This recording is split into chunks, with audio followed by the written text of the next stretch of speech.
Okay, good morning, everybody. Welcome to the North Dallas Plano Career Focus Group. It's July 18th, 2025. We're very glad you're with us this morning. Oops. Please note this event is being recorded and will be uploaded to the Career USA YouTube channel for the others to view in the future. By participating in this event, you give consent for your name and picture to appear. Please note that any comments you put in the Zoom chat window will not appear in the recording. Well, good morning, everybody. My name is Jeff Morris. Back in 2007, I started facilitating and leading this group. This group's been around since the late 1990s. I took it over in 2007 when the prior leader landed a job. In 2008, I launched careerusa.org to help, careerdfw.org to help those around the Dallas-Fort Worth area. In 2012, I launched careerusa.org to help those around the United States. I have written a book called What I've Learned About Your Job Search That You May Not Know. It is available on Amazon, or I have copies with me. And since 2017, I've been a member of the practice interview team, also known as a PIT crew, and you'll hear more about them in just a couple moments. Our agenda this morning, will start out with success stories. We'll go to job leads. We'll have everybody do their 30-second introductions here in the room, and then we'll go to those online. Then we'll hear from the interview success workshop, the practice interview team, career tip of the week, and then our main event at the top of the hour. Well, we'd like to start out with just success stories. Do we have any landings? Anybody online or here to talk about landing?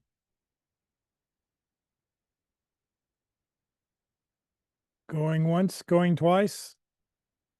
All right, well, we'll move on here. All we'd like for everybody who's online, please open up your chat box or chat window and give us your name, position you're looking for. Give us your email, LinkedIn, phone, what city you're watching from. Give us 2 or 3 target companies we may be able to help you with. And then if you have companies that you have connections that you could help somebody else, please put those in the chat window. We'll give everybody a little time to get started.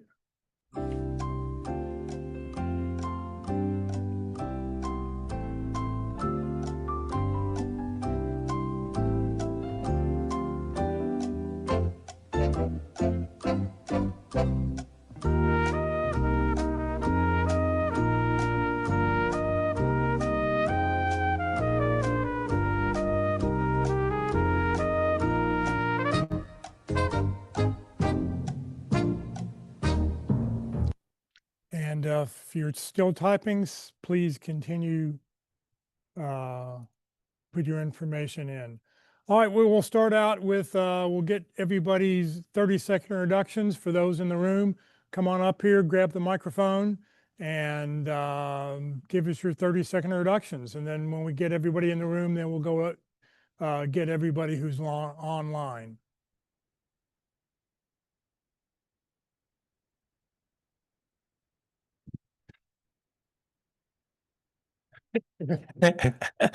Hello, I'm Paul Husar. That's H-U-S-A-R.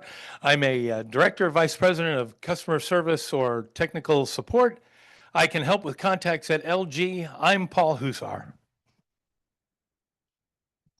Good morning, I'm David Coward, and I'm looking for a client director or key account manager position. I'm targeting companies this week are Accenture, KPMG, and the American Heart Association, and I have contacts at IBM and Manpower Group. Again, my name is David Coward. Thank you. Good morning. My name is Michael Garber. I'm looking for a position as an IT program or project manager. No new target companies this week. I have contacts at Kyndryl. Be happy to help you out. My name is Michael Garber. My name is Daniel Reisinger. I'm looking for jobs in welding, fabrication, welding helping. And I'm looking for contacts at companies that work in food, safe, and stainless equipment. Thank you. My name's Eddie Borden. Job title, Senior Sales Engineer. It's a technical role. target companies are going to be anything in networking or network security, application security, that line of work. And I've got contacts very heavily in network and security. So if a person's looking in any of those fields, reach out to me. I'm on LinkedIn as Eddie Borden. Thank you. Hi, my name is Meg Matthews, and I'm an HR generalist. I'm looking for positions either in employee relations investigations, leave of absence, benefits. My target companies are medical companies. USPI is one of them. And my name is Meg Matthews. Thank you. Good morning, everyone. My name is Mike Belzil. So I'm looking for a director level role focused on analytics or products. So I need contacts at companies Amazon, Keurig Dr. Pepper, or USAA. I have contacts at Walmart, Circana, or Epsilon. My name is Mike Belzil. Thank you. Good morning. My name is Sarah Hoyle, and I'm looking for commercial and mortgage loan positions. My target company is Supreme Lending. And again, my name is Sarah Hoyle. Thank you. Hi, everyone. My name is Colette Rami. I'm looking for an accounting manager position, and I'm targeting right now HOA, real estate, or hotels, property management companies. My name is Colette Rami. Thank you. Thank you. Good morning, everyone. My name is Anthony Archery.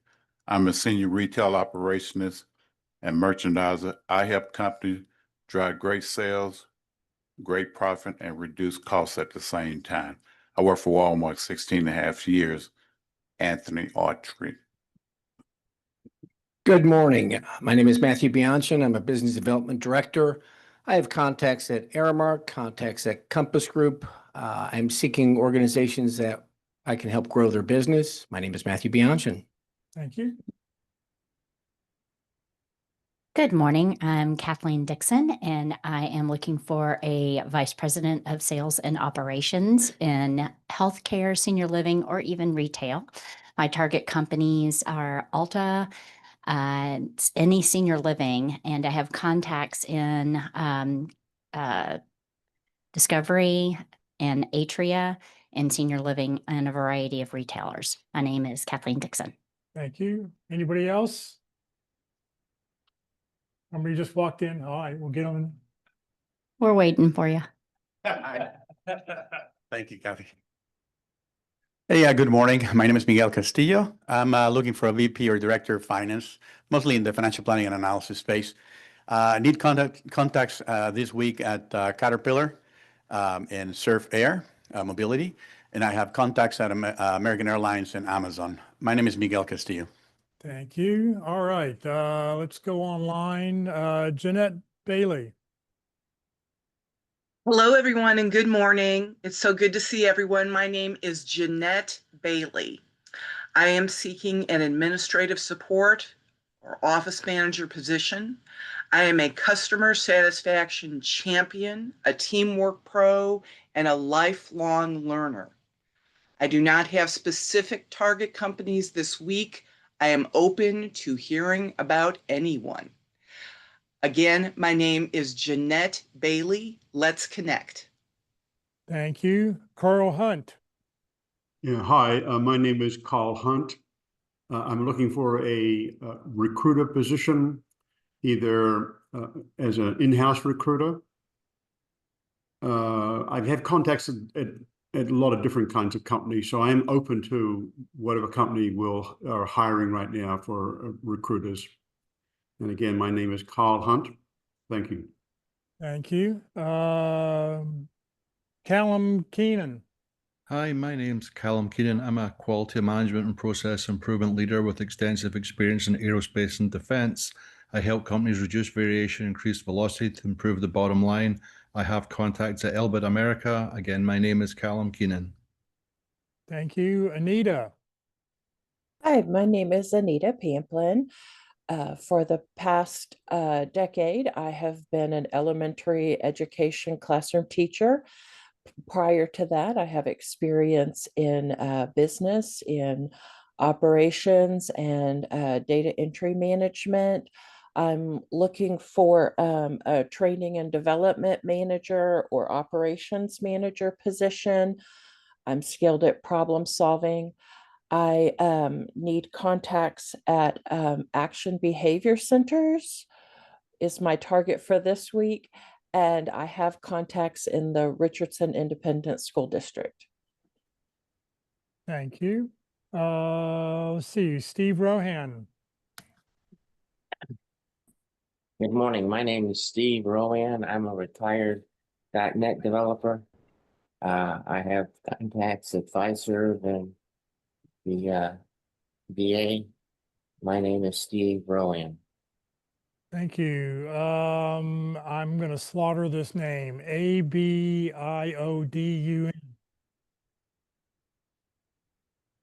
Yeah. Good morning. My name is Abiodun Ogunkunle. I just moved to Dallas like 2 weeks ago. So I retired as a mental health nurse in California. And I just finished my master's in criminal justice. So I'm looking for something in corrections, maybe community corrections, or anything that I can find doing to start with. $11. Thank you. Thank you. Alkeisha. Good morning, everyone. I'm Alkeisha Rodriguez. I'm looking for a role as a technical business analyst. I translate the technical into tangible to make it profitable. I have connections at Verizon as well as Communities Foundation of Texas. Alkeisha Rodriguez. Thank you. Jama. Morning, everybody. My name is Jama Ball. I'm looking for a VP Director of Operations in Service Delivery or Product Implementation. I need contacts this week at R1RCM. I have contacts in the hospitality industry. My name is Jama Ball. Thank you. James Pence. Sorry, trying to get this new computer to work. I apologize. James Pence. I live in Little Elm. I'm looking for a position as a client relationship manager or client success type of role. Recently, unfortunately, just lost my job a couple weeks ago. So I'm new to this unemployment type of industry, I should say now, or trying to navigate all of this. So again, work in Little Elm. I live in Little Elm, looking for a client success, client relationship type of role. I'm open to industry. I am able to work remote or on site or hybrid. So just new to this, so looking and trying to find any kind of connections. Thank you. Thank you. Jason Irish. Good morning. Buongiorno. Can you hear me? Yes, we can. Okay, perfect. Just making sure this is working. My name is Jason Irish. I'm an avid networker and connector, so connect with me on LinkedIn. Let me help you get connected to others. I'm a financial services professional and working my way through licensing, currently with Thrivent Financial. And I do have contacts here at Thrivent Financial, as well as at Fidelity Investments and Schwab and several other financial services companies and banks. My name is Jason Irish. Thank you. Jeff Friedman.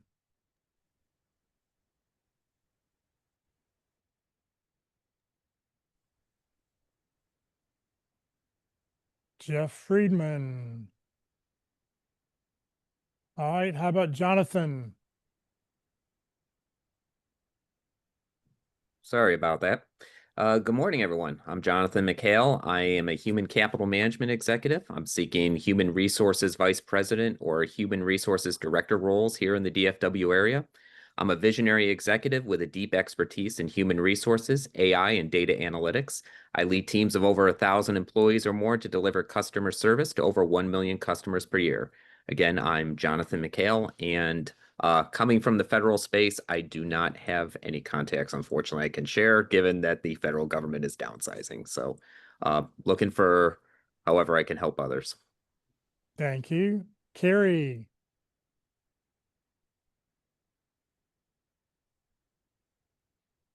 Hey, Jeff, I'm here.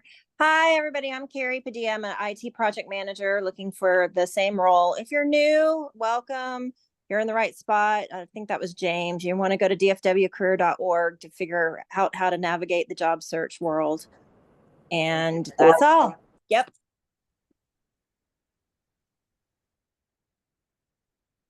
That's it. Mark Manic. My name is Mark Jamansky. I'm a senior technical writer, information architect, and a U.S. veteran. I enhance documentation clarity and usability, driving efficiency and cost reduction while improving customer satisfaction for complex products. How can I streamline user-focused documentation and save your team time and reduce support costs while enhancing customer satisfaction? I'm looking for any remote technical writer positions, and I have contacts with Motorola. Again, my name is Mark Jermansky. Thank you. Martha Montgomery.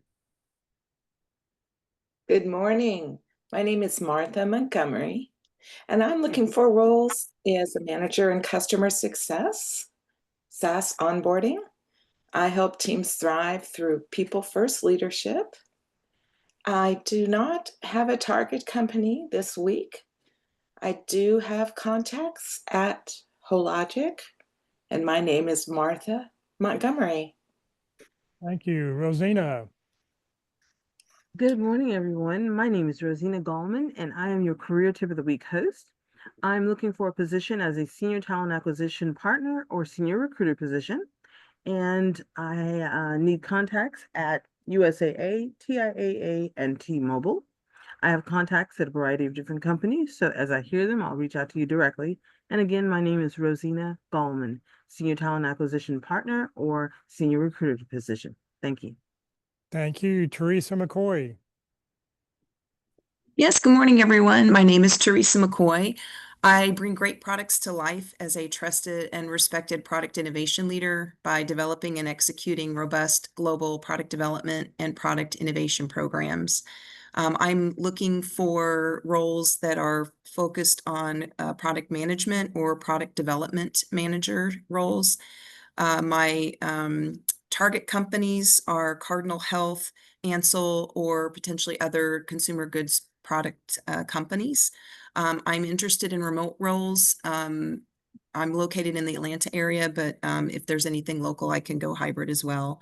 I have contacts at Kimberly-Clark and Halyard Health. And again, my name is Teresa McCoy. Thank you. Thank you. Christy Grant Coleman. Good morning. My internet is really spotty, so I may break up on you all. Good morning. Happy Friday, everyone. My name is Christy Grant Coleman, Director, Manager of Learning and Development. My target companies this week are Alto and Texas Instruments, and I don't have any contacts to give you. Once again, my name is Christy Grant Coleman. Thank you. Did I miss anybody else online?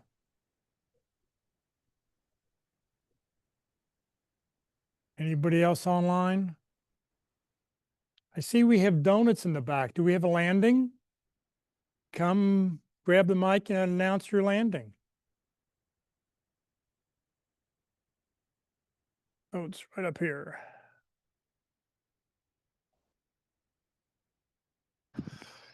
Morning, Jeff. Good to see you looking fully in charge. I'm here. I don't know if I'm in charge or not, but I'm here. Good morning, Peter Watson, for anybody that doesn't know me. Hi, Walt. Are you good? Yes, I've landed, got a job, which will be the last one I need. I got the first inquiry about it back off a friend in January. This is a colleague I worked with in Japan back in the late 90s and early 2000s. And then it just progressed eventually. I'm using skills from my first year in telecoms when I was in the UK rolling out wireline switches. Lumen in the US is now reducing their wireline switches. That's the phone line. And they need people as old as I am. So how did you find the job? By the reach out from my friend from Japan. He's up in Chicago and he got approached. Okay. How many interviews and what was the process like? The process was very easy, just long. The interview, frankly, was less difficult than standing up here and chatting with you guys. It was just yeah. All right. So- And how long from the initial contact to actually hearing it landing? That took a while. That was 6 or 7 weeks, I'd have to say. Yeah. 6 or 7 weeks. So yeah, frankly, I'd thought it, that's gone. But So what piece of advice would you offer to everybody who is looking right now? Keep those networks alive. I worked with this gentleman in Japan. I don't know if he came straight here. I went back to the UK, came back here, and it was very irregular, but we just reached out politely to each other. Something dropped out of it. Okay. Keep your network going. Well, congratulations. Thank you very much. Congratulations, Peter. Yep. Perfect. All right.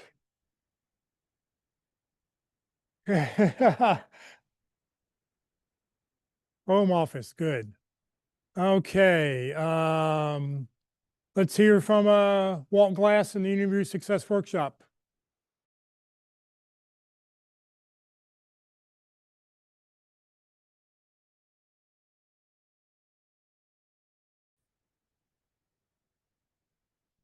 Thank you, Peter. Okay, good morning, everyone. My name is Walt Glass, and I really enjoy helping people get a job.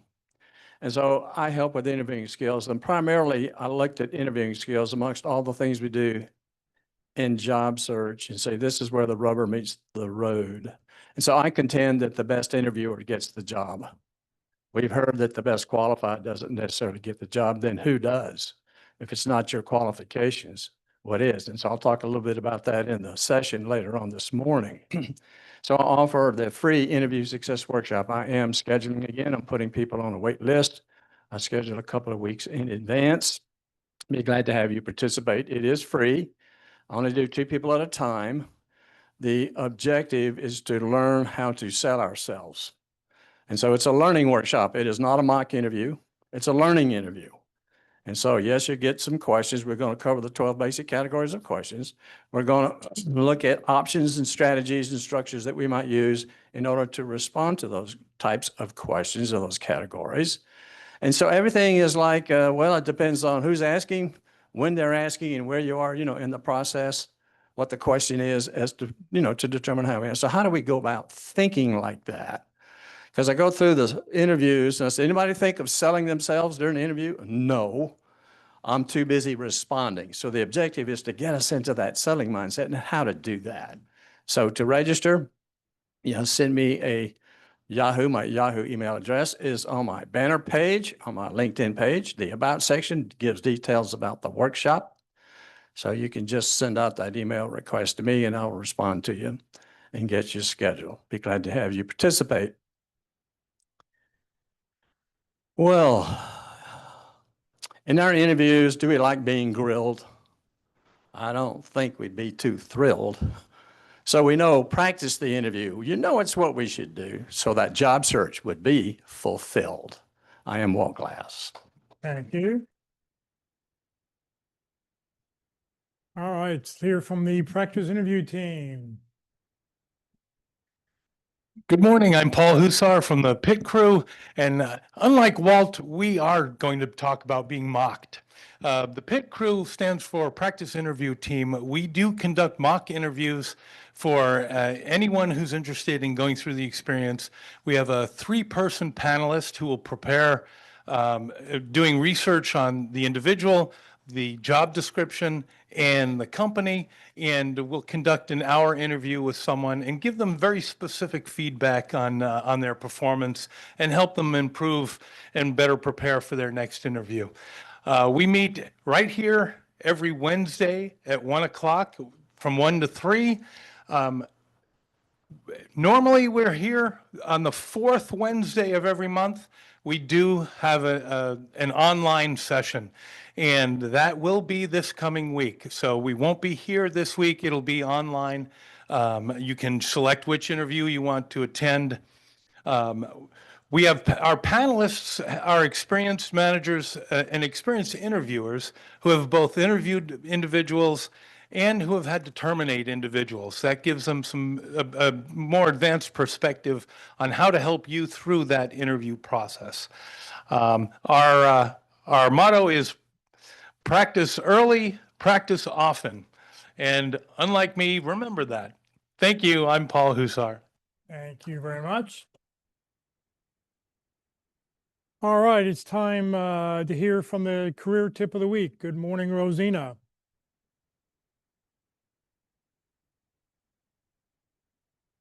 Good morning, Jeff. All right, everybody, good morning. Now, this week's tip of the week is the next section of what I planned on doing based on last week, we introduced AI and AI as a disruptor and an enhancer. You need to know what's happening in your industry. So as I had mentioned before, you want to look up your job title, you want to look up your industry, you want to be aware of what AI is doing in your job title, your industry, what's happening with trends, because of the fact that at least on an interview, there's something that you can create a question around to ask that company during your interview session. So just be aware of what's happening. So this week's tip of the week is the companies that have already replaced workers with AI in 2024 and 2025. It's not meant to be scary or negative. It is meant to make you aware that there are things happening with AI in different industries. You just need to know what it is so you can be better prepared during interviews. So this article, again, the AI job takeover is in full swing for many. And here's a list of companies that have already dropped workers for AI. And this article was updated as of yesterday. So the increasing sophistication and accessibility of artificial intelligence, such as tools of AI, such as ChatGPT and Google, which is theirs is Bard, are rapidly transforming the global job market. With that said, many companies are actively embracing AI to enhance efficiency and reduce costs, leading to a significant shift in workforce strategies. This adoption is not merely a future prospect, but a current reality, with numerous businesses already replacing human workers with AI or planning to do so in the near future. While some companies are transparent about these changes, others are not, and they're asking them they're asking them through general layoffs or company restructures. So the AI takeover, companies that are leading the charge, the integration of AI into business operations has made it easier to automate and manual processes and even certain types of knowledge work. A substantial number of CEOs, particularly with C-suite executives, anticipate that AI will lead to job replacements. The primary drivers behind these trends are cost savings, especially in an inflationary environment, and significant boosts in productivity. So while many companies aim to augment human tasks with AI rather than outright replace them, the actions of some businesses confirm growing anxieties about the future of employment. So here are some prominent companies that have already made significant strides in replacing workers with AI. I'm just going to list the companies in the article. You can read all the detail about the companies. So companies such as MSN, Google, Dukan, IKEA, Blue Focus, Salesforce, Duolingo, Turnitin, Klarna, Best Buy, and Microsoft. Now, companies planning future AI replacements, Well, beyond those that have already acted, several companies are laying the groundwork for significant AI-driven workforce changes in the coming years. And those companies are, well, as we know, DOGE, Department of Government Efficiency, IBM, BT, various Wall Street banks, financial institutions, a company called King. So the trends of companies replacing human workers with AI is undeniable and multifaceted. While some companies like IKEA are exploring ways to reskill their workforce and create new opportunities, others are more directly embracing AI for cost reduction and increased efficiency, leading to significant job displacement. And this ongoing shift underscores the profound impact of AI on the labor market and highlights the need for workers and businesses to adapt to these evolving landscapes. With this article, I highly encourage you to do your own research for your own specific industry. Make sure you know what's happening, again, with the job title and your industry, so you can speak to it during an interview and make sure you're aware of everything that's happening. You can do that by opening Google or opening your YouTube and just put in AI in healthcare, AI in information technology, AI in human resources. There's a lot that's out there. Just take a look. Again, this week's tip of the week is the companies that have already replaced workers in AI. And this was in 2024 and currently going on in 2025. Have a great week, everybody, or weekend, everybody. Rosina, thank you very, very much. All right. Today for lunch, we're going to go to Jason's Deli. Normally we would be going to Dickie's Barbecue, but the Dickie's Barbecue has been locked by the attorneys, I guess. Somebody pay their bills or whatever. So the Dickie's on Preston is now closed permanently. I was very disappointed when I went there Wednesday night to try to get dinner. So today we will be going to Jason's Deli, 1145, the northeast corner of Parker and Preston. Come join us. We'll take a head count here at the end so we know how many seats to put together. All right. If you wanted to see if you would like to receive today's material, I'll send a follow-up email to everybody who has marked off here on the roster. You'll get a copy of Walt's presentation, a copy to the YouTube video that's going to be uploaded to the Career USA YouTube channel. You'll get a copy of the Career Tip of the Week with all the details, a copy of the Zoom chat. To make sure you get that, if you're here in person and you're brand new, make sure that you have legibly filled out one of those little slips of paper so I know who you are and get the information in. And for everybody online, just make sure I've got your name and email address in the chat, and I will get that updated. Here are the following people who I can't find. So if you're one of these people, please give us your information so I can update the roster with the information. Okay, it's time for our main event. If you have any questions throughout the presentation, just raise your hand or enter your question in the Zoom chat window, and I will get those answered our speaker. Our speaker today is Walt Glass. Everybody knows Walt Glass, interview success coach. He's going to talk about selling ourselves in job interviews. So Walt, it's all yours.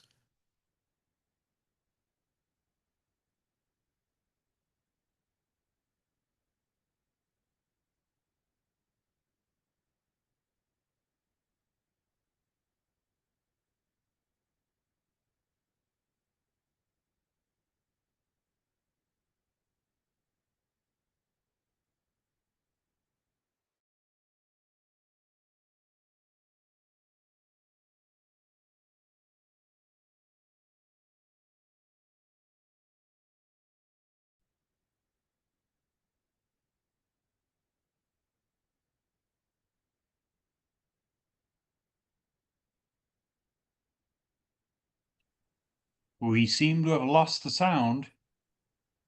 No volume. Walt.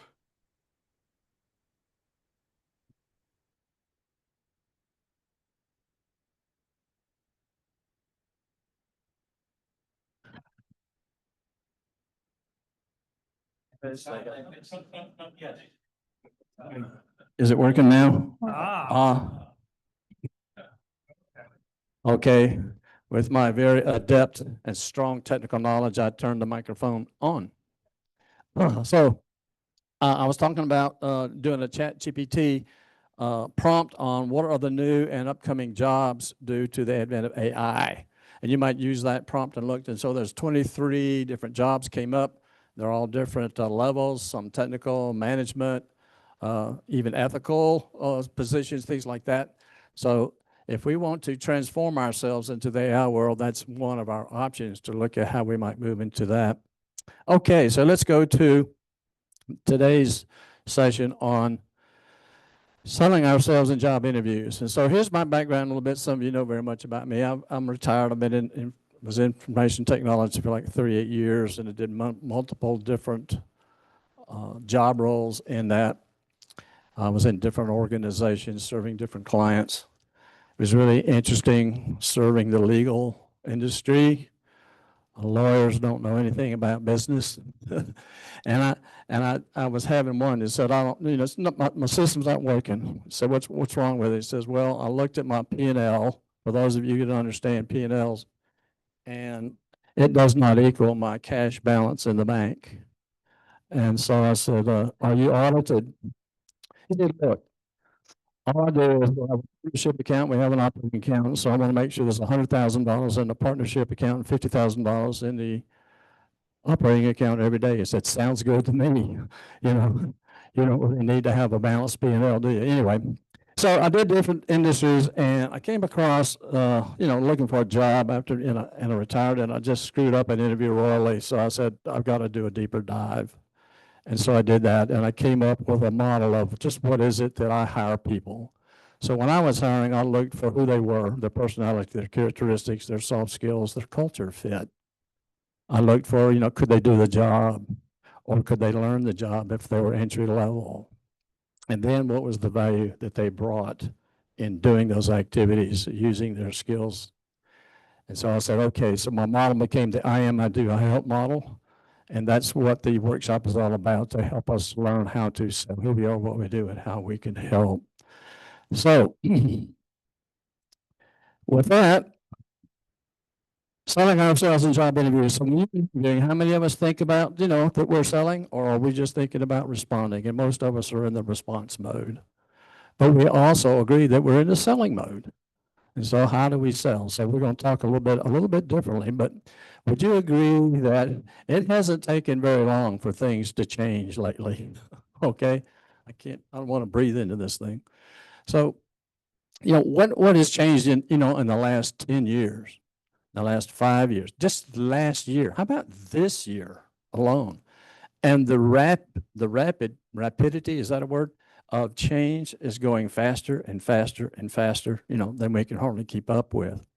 And so I still don't know why that when I sign up for something and I give them my money and then I decide to stop, it takes 2 weeks to get my money back.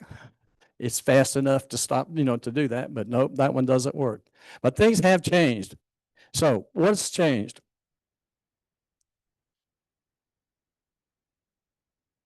And you know, this is kind of sad because there's people that need help and somebody's videoing it instead of helping. All right.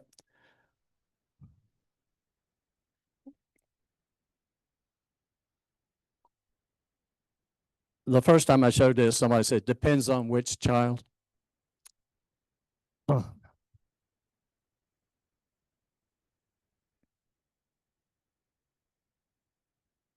And lots of times that was the neighbor's hose. It wasn't our hose. It's just somebody down the street, right? Look at that handsome double on the left. And how did he turn out so much on the right? Oh my goodness, what a change. All right. So what we really want to do is sell ourselves. And we want to do it in such a way that we will have a successful job interview. And I'm going to define that.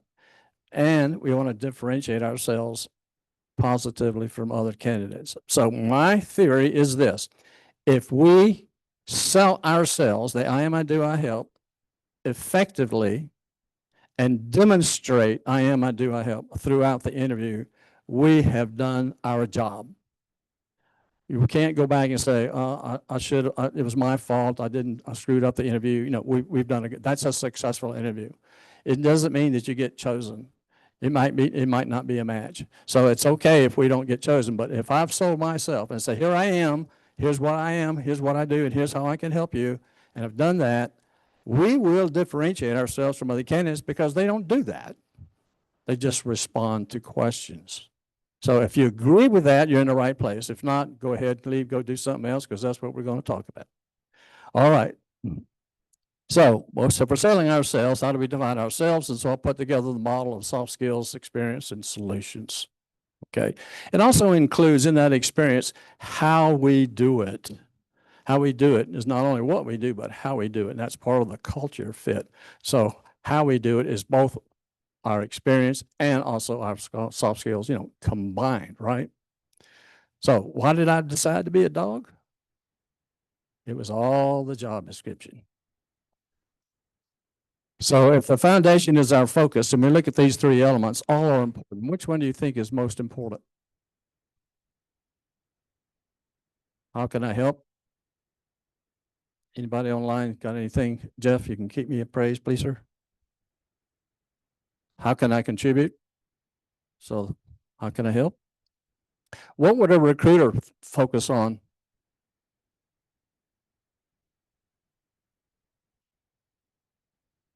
One and two, at least that.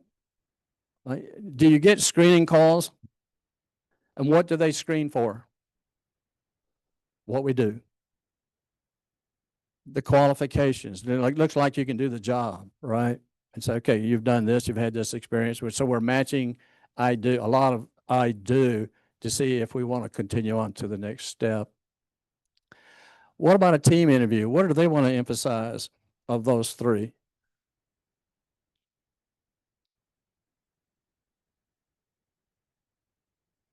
Say again?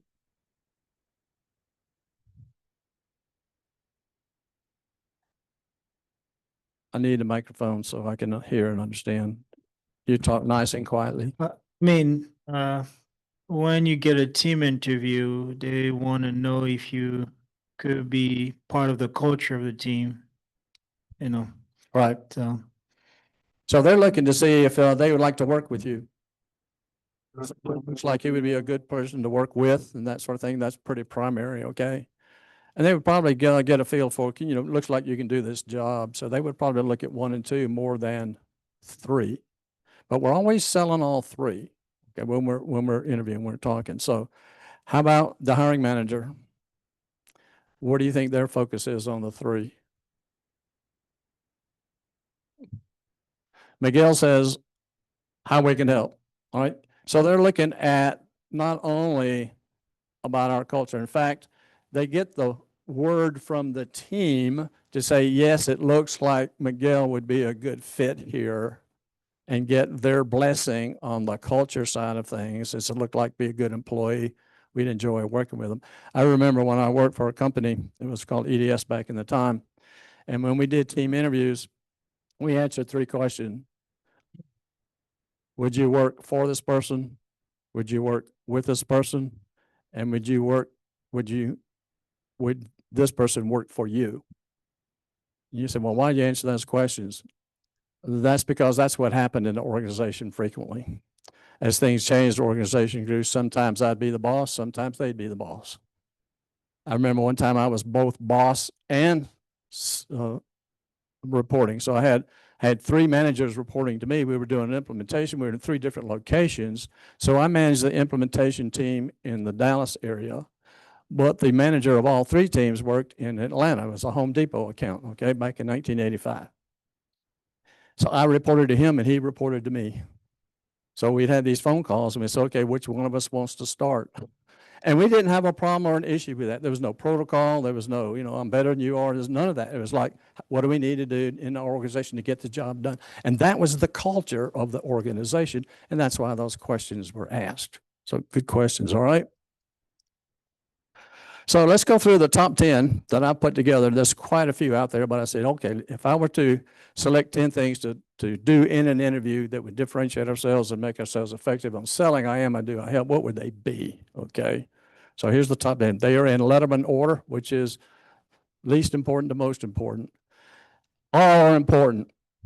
All of them are important. So it's not like, don't worry about number 10. We'll just pay attention to the top 10. We have to be concerned about all of them. So 10, experience relevant to the job. Why is experience relevant to the job number 10?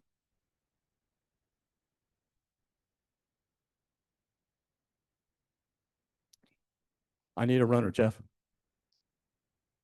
So we can do the job. Okay.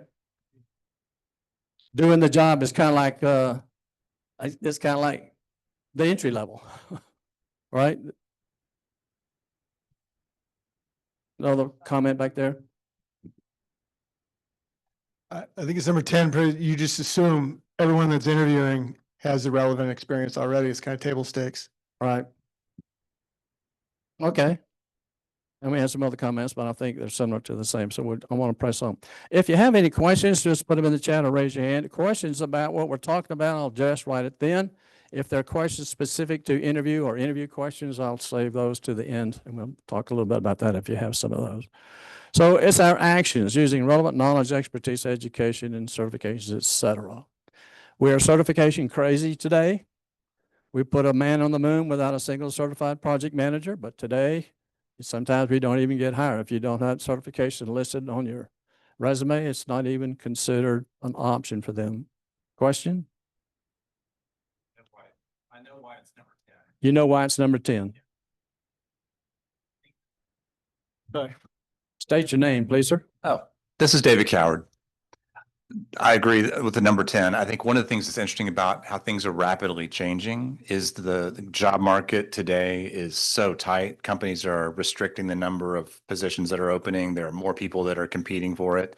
That the more specific experience you have to doing the job, specifically that they're asking for, the better possibility you'll have of being Okay. a higher candidate. Okay. Other comments? Moving on. So let's go back and look at. I got a comment. Okay, go ahead. In 2020, we were more in the employees market. Now we're in the employers market, and they have more luxury of choosing the candidate, as opposed to when you're in employee market, you may overlook the fact that they don't have the certification. Right, right. So the comment is really based on the fact that supply and demand rule. And so if there's a demand for employees, new employees, it's not as strict as it is for when there is a low demand for employees. They can be more picky about who they choose. However, I think another thing that plays into in that. your name, please, sir? I'm sorry, it's Eddie Borden. I think another thing that plays into that is if you're in the interview, you've already gone through their AI engine. They know you're a match on paper. They want to hear it from you. And what I like to do on that is I like to give what I call my three-minute elevator pitch that summarizes my resume. And that kind of concretes my experience. Just my thoughts. Right, right. So in the workshop, I call it the opening statement. We have a greeting and we have an opening statement. And we talk about those specifically because the opening statement is where we start selling and we start differentiating ourselves. And then we have this opening statement that's right behind that as to what do we say in that opening statement to different, how do we sell do I help in that opening statement? And how do we get them into a conversation? And so that experience is really important. Okay. So candidate selection typically begins with the experience level, all right? I don't call it an interview. I call it a screening. If you don't get to talk with somebody and they just ask you questions, can you do that? Have you done that? Whatever it is. And then they take that and they give it off to somebody else. They don't even know much more than that. They may be very new into as a recruiter. One of the questions I love to ask a recruiter is, how long have you been a recruiter? And there's a difference between 5 years and 3 months, you know, as to what they're doing and their knowledge, et cetera. So You know, and the ATS does it a lot now too. So we got my computer talking to their computer, basically. I predicted that some years ago. And so they're checking our information with their information and coming out with a list to see, you know, how much the keywords match and all that. And we spend our lifetime trying to match keywords and doing this and having 71 versions of our resume so we can be found. You got to stop doing that somewhere and increase your networking time and decrease your changing resumes around time. Anyway, so then we get maybe a brief connection with somebody says, okay, looks like you passed the ATS, and we'll do a little chat perhaps with us. And that can be anybody from the hiring manager to a recruiter. And you never know who that might be. But they're kind of getting a little basic to say, basically we're saying, do you meet some fundamental criteria for us to move on to see if we select you? So if you've passed the screening, now all the candidates can do the job. And so while it's important that we can do the job, that's not going to be the differentiator. How many times, guess what my answer that I hear most of the time when the question is, why should I hire you? Because my skills and experience fit the job description. That's just an idea. We've already done that. That's been done already before they even ask that question. So it's important to have our experience and to excel that part of it, but that's not the only reason. They don't make offers just based on the I do. Well, that's not quite true. Once in a while, the I do is the factor that gets you hired. So one person's knowledge may make a difference there. Okay, I'll go through some of that. Okay, so now the real things begin. Have to read carefully.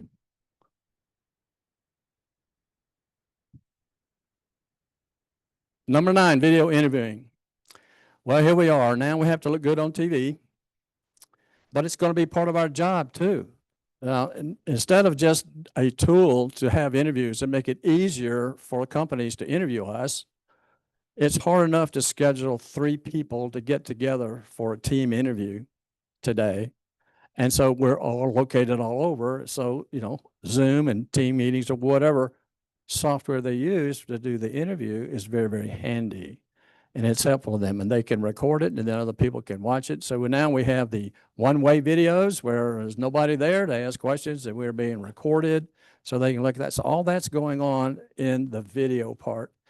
And if we don't come across well in a video, that's a reason not to hire us.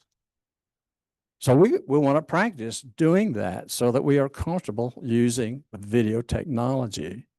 So video can be a very important thing. All right.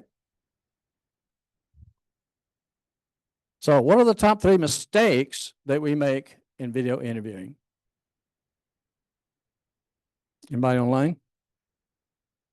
Jump in if you're online. Eye contact. This is Nikki Duncan. I didn't understand that. Anybody? Eye contact. How do we make eye contact? Look at the green dot. Look at the green dot. Mine's white. Because it's not recording.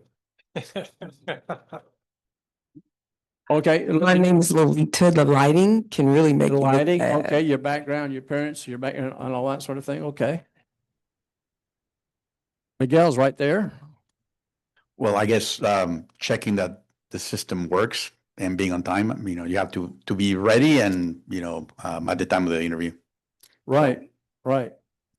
So having notes available around where you are sitting for your interview. What was the first word? Notes. Having your notes? If you're going to be working off of notes, if you're going to be having your 10 questions, et cetera, need to be arrayed so that you can get them quickly. Well, is that a mistake or is that a positive thing? That's if you don't do that, it's a mistake. Oh, okay. Not having that information around. Okay. Depending on how much you look at notes. Because if we look at our notes a lot and are talking from them, how does that come across in an interview? That's not us. We're not representing us in the way we talk about that. So we want to be able to talk. Now, yes, you might want to glance down and look at things. Certainly have your 10 questions. All right. in place. I'm getting a unstable connection notice. Okay. Said it's connecting right now. Yeah, we lost you. It's trying to connect. But number one is really distraction. Distraction inhibits listening by the interviewers. And so here I'm interviewing somebody, and there's a ceiling fan rotating. There's a bright light behind them. There's a glare, on the screen that I can't see them. Let me see if I can share again.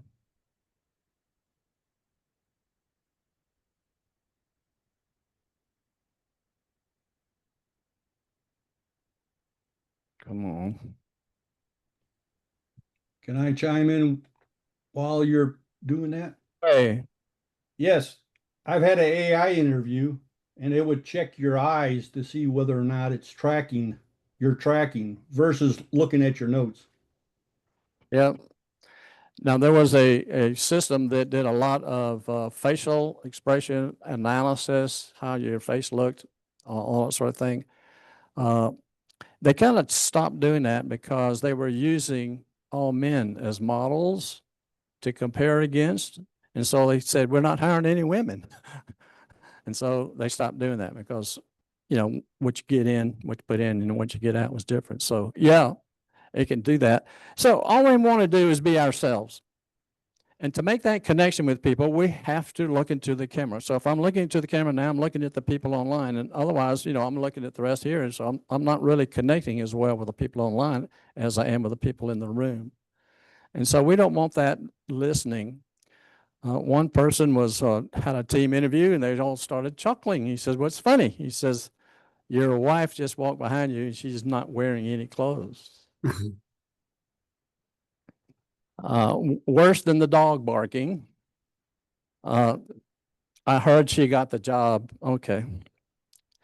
So looking at the camera, we've already talked about that. But how do we build rapport with somebody if we're not looking at them directly? All right. So to make that connection, to make that contact. So I've only been working on looking to the camera since COVID, and we started all this stuff with Zoom, and I'm still working on it today. And I'm still have trouble because I want to look at you and see your response and to see your visual and all that, and I miss all of that. So the general rule is when we're talking, we're looking to the camera, and when they're talking, we can look at them. Okay. So number 3 is not smiling.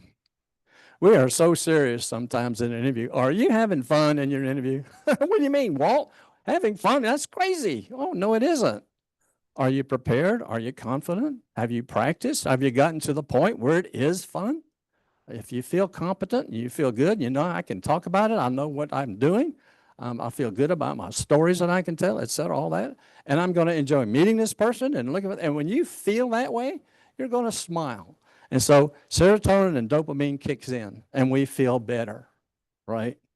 And the recipient feels better. And what generally happens when we smile at somebody? What do? Smile right back. Now we get double the power, of the smiling. Okay. So there was one person I gave feedback and said, well, in your practice, everything, you didn't smile at all. Now I have a problem smiling. That's what I've been working on it since 1971. Don't subtract and figure out how many years that is, but it's a lot. So she said, okay. So I went to the interview and I smiled all through the interview, and it made a very big difference. She felt more confident in herself smiling. And it became natural because smiling is a result of what we're thinking and feeling. It's not a artificial grimace. All right. So smiling is very important on the interview. So here's a couple of things. We talked about this. Someone test your hardware, software, your camera. Make sure everything is technically correct. Lots of times they will send you the information so that you can try it out. You can test it, make sure everything's copacetic. All right. Make sure that your eye level at camera position. Now, right now, as I look at the audience online, I'm looking down, and that's a negative. All right, they want to have eyes, so I'll put some books and things, I was just thinking about who was it? Oh, I can't remember it. Anyway, I don't think of Jama. Jama gave me a little stand that you can sit your computer on and it raises it up and you can level it, put it up and back. And it's such a handy thing to have. And it was a nice gift. Thank you, Jamie, for doing that. I still use that every day.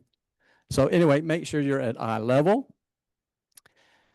Have a nice, quiet lighting, free from noise, distraction environment. So we put the dog and the crying babies in the closet. Well, we put the dog in it, get the dog outside. We don't want any noise, anything like that happening. So free from distractions. If your background has the waving palms in it, I'm not listening to you. I'm thinking about going to the beach. All right. So that is a distraction. We're trying to be different. We don't want to be that different. Wear what they wear. Look what like them. Okay. How you're going to dress for that. What if it doesn't work? Do you have a phone number who to call in case it doesn't work? Very important to have that. And then, of course, practice. So practice looking into the camera. You can do it by yourself. You can record yourself. You can practice your stories. You can do whatever, but do a lot of practice with that, okay? So log in early, smile, look into the camera, keep good posture, all right? Be yourself, be authentic. We don't want to be who we think they want us to be because that's too hard to do in the job. Display your genuine energy and interest. One of the ways there's not much response we can give online. It's just not enough showing. All right. Here I'm using my hands and you can't see that. And so when they're saying something and you're listening and you're agreeing with what they're saying, this nodding, it's one of the few things that we can do that acknowledges we're listening, we're paying attention, we like what we're hearing. Okay. And we'll do something that we don't even know we do a lot, and that's touching our face. If we can't think of something, it's almost, we'll do that. And that's a distraction. So if you record yourself and you see yourself doing that, what we want to do is have fun and be energetic and be authentic and all that, and all that stuff goes away. So number 8 is questions that we ask. Questions are extremely important in an interview. They ask us questions, and we should have some questions too. I never learned anything while I was talking. I have a question on number 9. Yes. Are we allowed to use background, or is it preferable not to use a background effect? The question was, allowing to use the background. What do you think? What does the group think?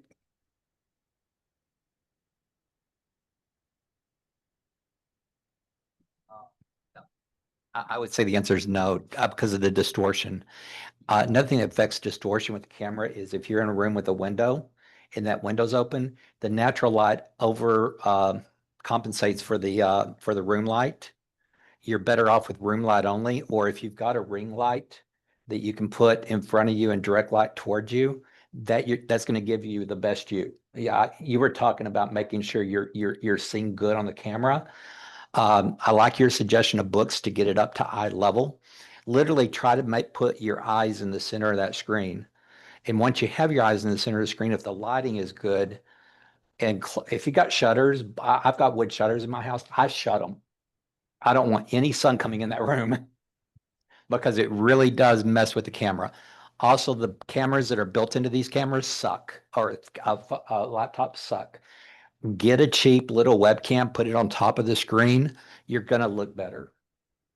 I do professional sales over internet. So I've had professional coaches on how do I look there, Newer computers have better cameras. Okay, so it depends. I had one, and sometimes when I used the background, I had flashes of light going around my head and stuff was, so anytime that, don't do it that way. You find a background, backgrounds are okay if they're not distracting. All right. But if they become distracting, and natural light is best. I can't get any natural light where I live. Okay. It would be in the bedroom, and I'm not going to set up in the bedroom. All right. But I use a background. I'm using one now.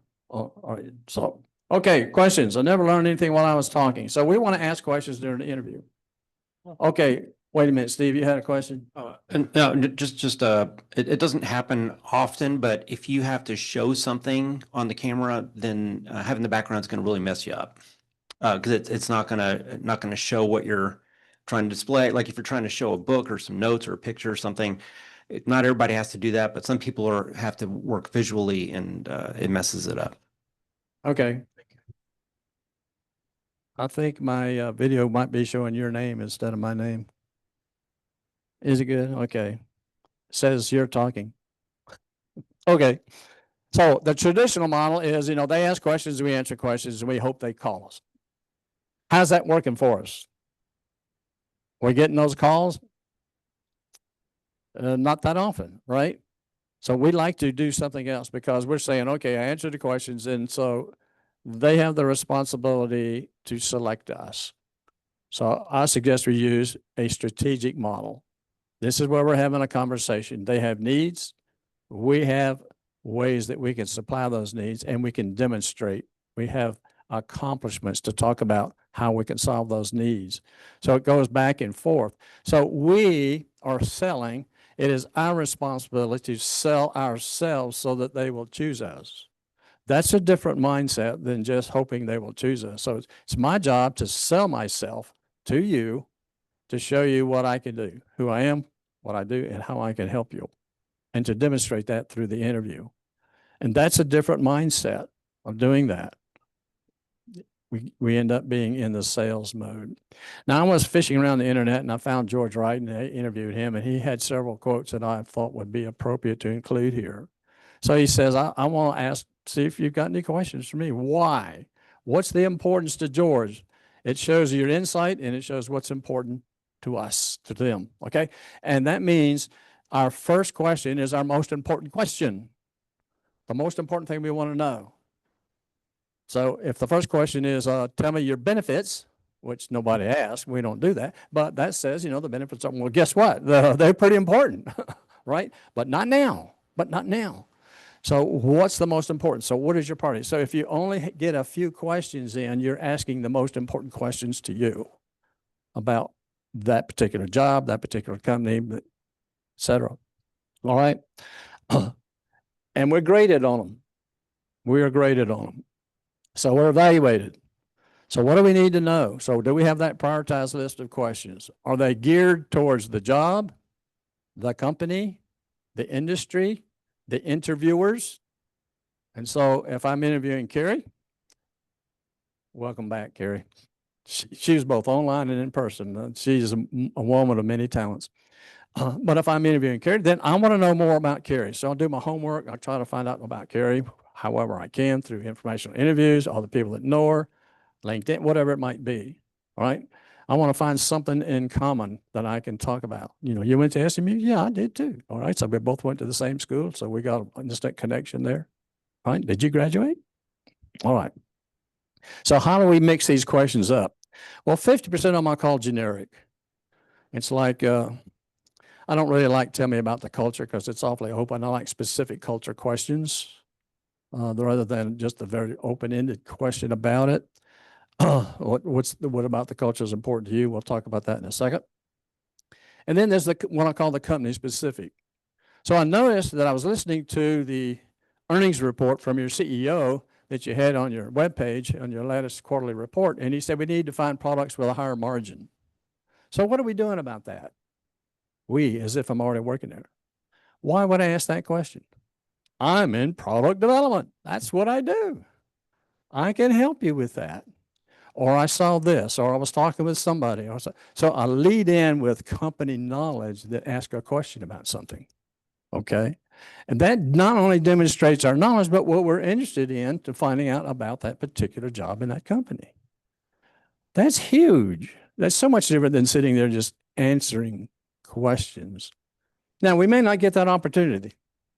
One person asked, said, well, tell me, would you describe your leadership style to the interviewer? He said, listen, this is about you. It's not about me. Do you need to know any more? I wouldn't like working for that person. All right. Wait a minute. This is my target company. This is the place where I want to work. Am I going to let a poor manager stop me from working there?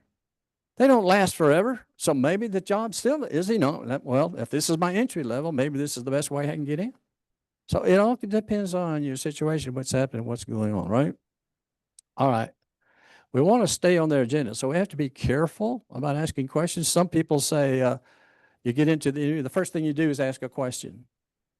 I'm not a fan of that. I think that it's their agenda. I don't want to take over their agenda. Some people say, let's tell a story right off. And I said, I'm not a fan of that because did you ask for a story? Do you want to hear one? But that's an option if you want to start doing that. What do you do in that opening stage? So we want them to control the interview, but we have a clever phrase that can help us. So what if we don't want to answer that question right now, or we don't want to answer that question directly? We say, I'd be glad to answer that question. So we're going to tell them we're not avoiding the question. We're not going to avoid it. We will answer it. Would it be all right with you if we did something else first? Okay. And that gives them the option to say, yes, we can do that, or no, whatever. Salary is a popular time to use that type of thing. Well, what's your salary requirements? I'll be glad to answer that question. Would it be all right with you if we talk more about the job itself, the expectations, how it will be measured, what you're looking for me to achieve? But I am interested, what is your range? So I call that repelling and nailing. Nailing is, tell me your range, all right? And so that's a technique to say, tell me more about the job. I don't know what you're going on, what's happening. We haven't talked about anything. And sometimes it's the very first question that gets asked. You get a phone call and it says, hey, Walt, I've got an opportunity for you. What are your salary requirements? What were you making in your last job? And it's like, I'd like to tell you that it's irrelevant what I was making in my last job, but that won't get me the job. So I said, well, we can discuss that, but would it be out with you if we talked about this job? And there's a way, to do that. So we can help control the interview on their agenda by getting permission to change their agenda. And it also doesn't stop us from asking questions at the end of a response. AI is my favorite. So in the pit crew, I'm a panelist on the pit crew, and I always ask, what experience do you have with AI? And so I'm looking to see what is their knowledge, what is their base. I don't want to hear I used it to prepare my resume. That's a bad one. But what I'm interested in is saying, what is your knowledge? Where are you? Because it's here today. And if we all don't know something about AI, we better get to know something because it's here. We may as well do that. If we don't like being on Zoom, well, we better get used to it because we're going to be on. All right. It's one of those things. And I'm looking for, if this is your opportunity to say, well, tell me, how are you using AI today in your department? You ask a question back to see what's happening.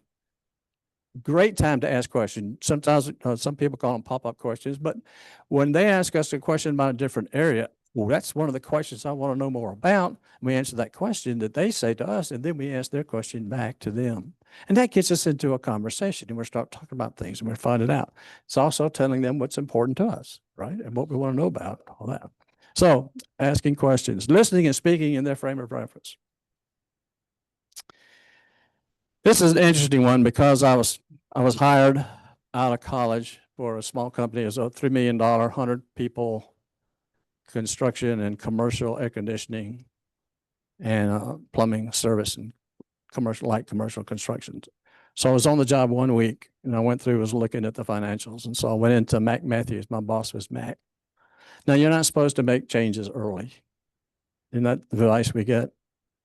And so Mac, I said, oh, I've been looking at things. I said, can I talk to you? He said, sure, what's up? I said, you're not making enough money. He said, now you're talking, right? His frame of, I was in his frame of reference. I was going to try to make a change that I suggested we do that would help him make more money in his terminology, in his perspective, in the way he saw things, all right? And it was a simple thing. I said, we're letting all the customers charge services. We're going to start getting payment at service. Very simple. We got a big cash flow problem. We're having to fund all that. We're going to get that money in advance, all right? He was welcome to the change. All right, so speaking of their frame of reference, we all have our frame of reference. When we get into interview, we want to try to understand their frame of reference. Where are they coming from? What is their perspective? What's going on with them?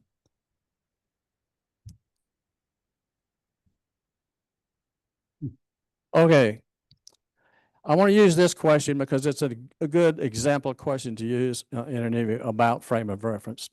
So here's the question. Don't you think you're overqualified for this position? Anybody get that kind of question? Anybody experience that? Okay, I see several nods in the room. Okay, the overqualified piece. So my question to you is, when we tell them this, no, I don't think so. I can hit the ground running. I got the background. I got the experience. I got all those things. I could quickly learn. I can adapt quickly to multiple situations. My question to you is, what have we done with responding to that question? What is the interviewer's thinking about our response? Where's the mic? Steve? That we dismiss their concern. Right. They have a concern, they have a motive. What's the most typical motive is leave. We're a short timer. We're not going to want to invest in time. So hiring is a risk assessment as well as do you fit assessment, right? What's the risk in hiring us? And if it is a risk, we don't want to hire you. So if you're going to leave soon, so if we tell them, no, I don't think so. Now, don't they think that we are overqualified? That's why they ask the question. And we tell them, no, we're not. What do we do? We told them they're wrong. Well, are they? No, I'm going to argue with you. No, I'm not. Aren't you overqualified? No. Well, that's a typical just response rather than a thinking about what's going on with that question, what's happening to it, and how we should answer that. All right? So disagreeing with them is a showstopper. They will not believe us. They will not hire us. We're still a risk. It's a big difference in talking about that. So who was asked, anybody know the answer that Willie Sutton gave when they asked him, says, why do you rob banks? That's where the money is. Okay, so Willie's perspective was different than our perspective, right? Why do you rob? Well, that's where the money is, right? So I was talking with my wife years ago, and I said, honey, we're spending too much money. We've got to change. And she said, no, I'm not. You're not making enough.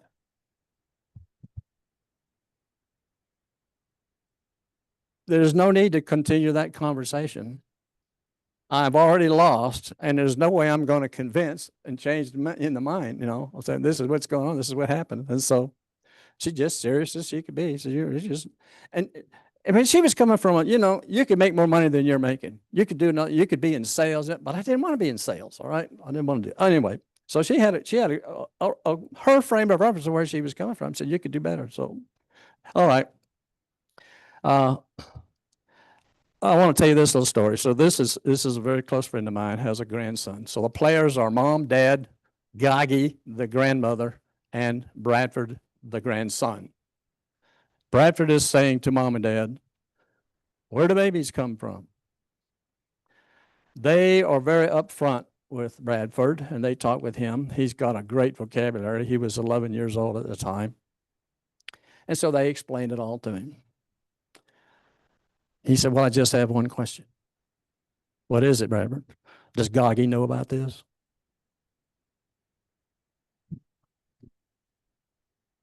So they all have a different perspective, okay? So the strategy is convince the interviewer that this is the job I want and this is the company where I want to work. I am not a risk. I will stay here. This is the job I love to do. This is the company I want to be there, all right? And I even include that some in the opening statement to say, let's explain that right up front, part of the opening statement to do that, to say, you know, and we're already looking at fighting discrimination or overqualified or whatever right up front with that. So that's our strategy for doing that. Okay. You can close with, I would never take a job where I'm not fully committed, which is right to the most popular reason and motive for that question. Okay. So that's a good one. Company knowledge. Why is company knowledge so important? Well, good old George says this. I won't read it to you. You can read it.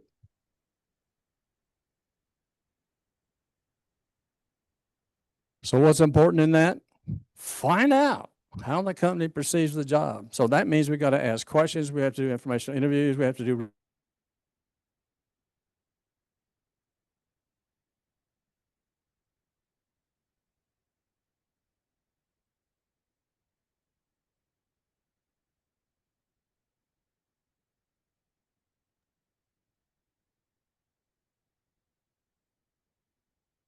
Oh, sorry, Walt, I was thinking it would, oh,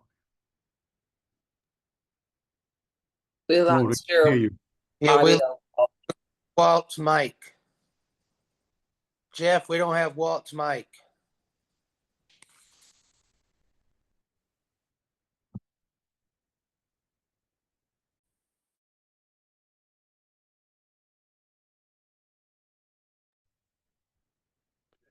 Hey, Walt, we can't hear you.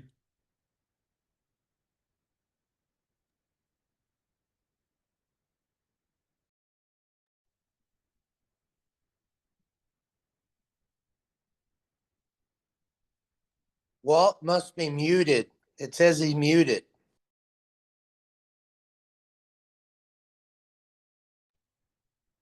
How about There you now? go. There you go. You're back. I did not mute myself. Now we have a bunch of feedback. I hear it.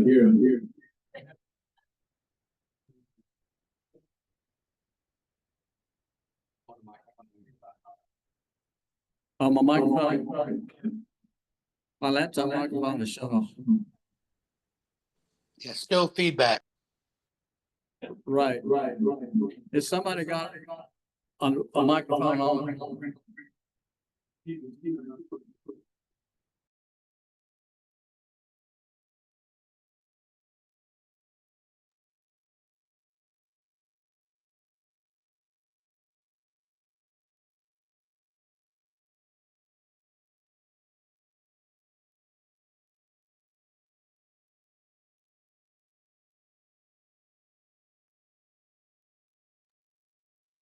Walt, we can't hear you.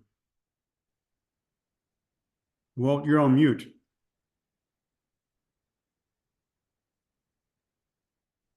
How about now? Yeah, now we can hear you. Okay. It's all Jeff's fault. No feedback now. Correct. Okay. You would not understand some of the problems we have here so that everybody can hear online and in the room at the same time. All right. We All right. just appreciate it, Walt. Thank you. Walt, you may have to go back a few minutes because you were talking for a few minutes and we couldn't hear you. So you may need to go back to the slide before. So just.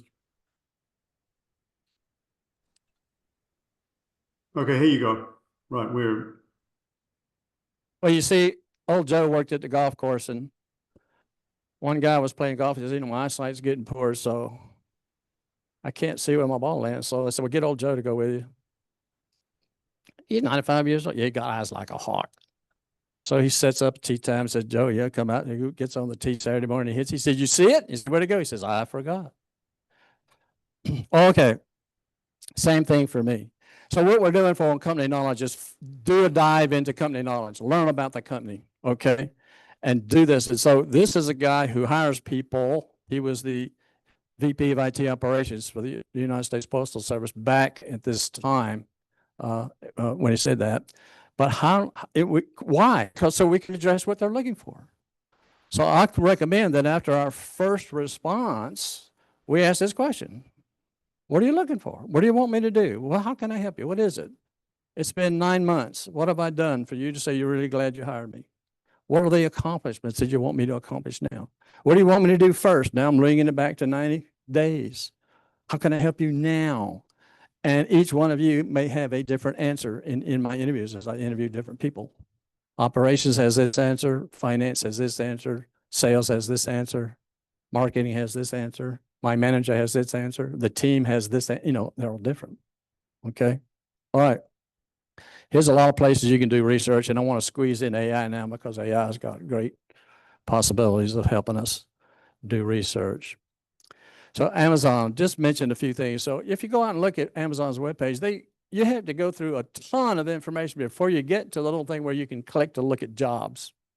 They'll tell you all about their company. There's testimonials. They're saying, in other words, don't apply unless you know all of this and understand all this now, because I don't want you to apply if this doesn't make sense to you. It's very smart, really, to do. And I hear about Amazon's culture being pretty tough. I hear that, was it Citibank? I think it's Citibank, is a micromanagement culture. Anybody know Citibank? Yeah, is that true? Okay, you're nodding your head. So, okay. So, that's their culture there for that. All right. So here's a whole list of things. And Amazon say, hey, this is what I'm telling you that you need to know and understand and do before you come and apply here. And she's got several things in here. They got these leadership principles. And she's got a couple of them that she says, hey, what's the most one? The customer obsession. Their mission, their vision is to be the Earth's most customer-centric company. Knowing those things and stating that back says, I love your MVV, your mission, your vision, and your values. And then I list them. Here's what your mission is, blah, blah, blah, blah. Here's what your vision is, right down. And here's what your values are, A, B, C, D. Right? Don't just say, I love your vision, I love your mission. State it, give it. Companies love that when you know what you're getting into. So that when I say I want to work here, I'm demonstrating my knowledge of going on, so I know what I'm talking about. It's very critical to be that way and be that different, okay? And so, it'd be nice to know that in 7.1 of 21, they added 2 more. And it was employee focus. So I noticed you added 2 more. So what brought that on? Great question to ask. One thing about questions is you want to make sure that the person you're asking the question to can probably answer it. So not everybody might know the answer to that question. So you want to talk to somebody who might know it. Toyota spent 5 years designing their logo, and here's what all their logo meant. So I did research on their logo and saw here's great information about Toyota. I know some of their values they've got. I know what they're looking for in the environment, heart of the customer. Just by knowing, I don't have to say I like your logo. You can say I understand this about you, and and show where you learn that. And great information that you can learn. So Jared said, why did you hire me? He says, well, I want to tell you, you were not the best candidate. We hired you because of your company knowledge. So he went to work for Lockheed. And Jeff will remember Jared because he interviewed Jared also in Pit Crew. He went through Pit Crew about 7 times to practice his interview. When he got hired, he said that the hiring interview was really easy. A lot easier than these. I wonder why, Well, I said, I warned him. I said, Jeff, when you ask about company knowledge, and did he blow us away with company knowledge? He did.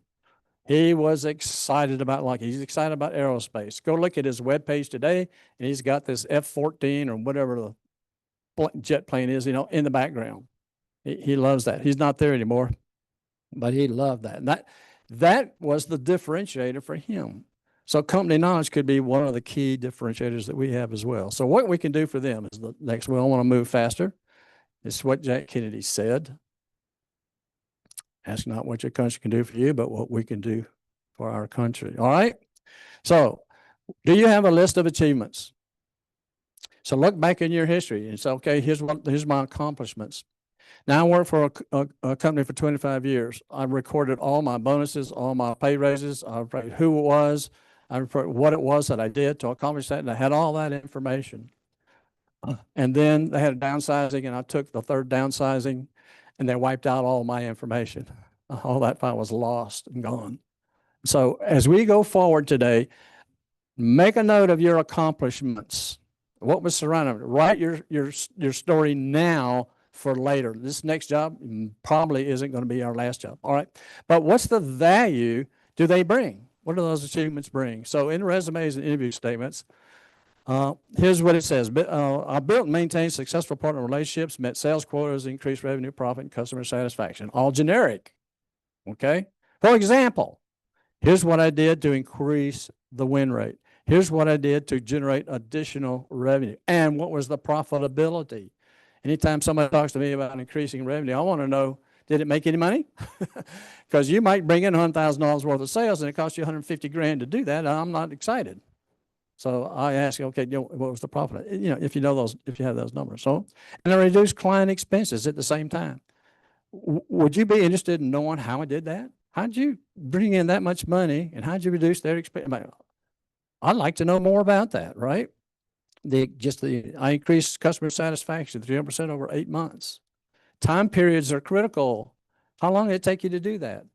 A large, big, complex project may be a 3-year deal. Okay, I did a lot of implementations to universities and schools. I had a project manager that actually did all the work, but I was the account manager for that. And these were 3-year deals, $3 million, $4 million to implement stuff, in Texas. And so some of you may even you have used that system if you've been associated with that school. So Brian's story. Y'all remember Brian? I know he was at Pit Crew. He got hired. And they says, why did you get hired? It's because you're the only one who talked about results. So we got one who got the knowledge. Now we have one that gave the results. Okay. And so the other one had the right attitude, didn't have the right attitude. So that's going to make a big difference. We can do all three of those. Pausing before answering. Why is that so important? Do you feel pressured to answer quickly? Do you think it looks bad if we answer rapidly? Now, which would you rather be or have? And so I'm answering a question. And so I said, that's a good question. Blah, blah, blah, blah, blah. Oh, God, think of an answer. Blah, blah, blah, blah. And I'm talking, I'm thinking, and they interrupt each other, and I can't think well. In fact, I even forget the question. And that happens. Oh, I forgot. What was the question again? Well, so what are our listening skills now? How do we demonstrate that? What do we look like? The interview is an audition. How we're going to work in this job is how we represent ourselves in the interview. So stop and think. My general guideline is if you don't know what you're going to say, don't say anything until you do. So stop and pause. Now, if I pause and I think and I deliver a nice answer to you, do you feel that that's poor? How would you react to that from a candidate who does that? Is that positive or negative? Positives? Negatives? Asleep? All right. Well, it's not negative if we pause and think and answer. It's much better. Because if I start talking and don't know what I'm saying, then that's what I do with my customers. That's what I do with my team members. That's how I operate in the business world, and I don't want people to do it that way. I want people to say something that makes sense. Miguel. Oh, it's Miguel Castillo. So yeah, and I think it is useful also if you clarify a question, if you're not sure exactly what they're asking, or many times they'll be asking you a 2 or 3 part, question. And so you kind of just, want to, talk about, you want to know about A, B, and C. Is that correct? Right. So Daniel was in an interview, and the question was, what do you know about Microsoft Azure? Now, for the non-technical people, that's an operating system Microsoft has, all right? So it's a very technical question. Daniel started answering what he liked about Microsoft. He started answering before the question was finished. He didn't hear the word Azure. What do we think about that candidate? Press to answer quickly. I got to answer fast. And so didn't hear the whole question. Solution. Repeat the question in your mind. Force yourself to listen to the question. And as Miguel was saying, if there's any concern at all that we may not understand, we have crossed the threshold to ask for clarification. We do not want to answer the wrong question. So we want to make sure that. So if you're not quite sure what they mean by that, ask for clarification, all right? Then stop and think and let yourself think about it. Maybe you don't have an answer for it. Maybe there's not, an answer. And he said, well, maybe I will have it. I said, can we come back to that question later? That means I think I have an answer. I can answer it, and I will answer it later. And if you can't do that, don't say that. All right? And when you come back later and tell them, oh, now I'm going to answer that question, we are amazed that because we forgot it. You didn't. You promised you would come back and answer it later. You kept that commitment. You came back and you answered it later, and that's kudos for us. That's very, very positive to do that. But if you say, I don't have an answer for that, okay, well, can you think of one? And you can also redirect too. Redirect is part of the workshop of how to answer the questions when we're having trouble answering questions. All right. So did you understand? Did you ask for clarification? Did they think about it and answer? That's called pausing, right? That's good old George. How well are you listening? How well are you responding in nice, clear, concise terms? So I don't want to ramble. So let me get to the point where I'm not rambling. Pausing has a lot of positives to it. It's polite, control of our emotions. This is the good time to take a breath. Breathing, breathing in water does everything, right? So breathing helps calm us. It helps us think more clearly. If we're talking, that interference just gets worse and worse. And so take a breath, just relax, think about what you want to say. If you need a little bit more time, just say, let me think about that. But if you say, I'm glad you asked that question, change that to, if you really are glad they asked a question and you're not just saying it to take up space and time, say, I'm glad you asked that question. All right. That's a compliment to the interviewer.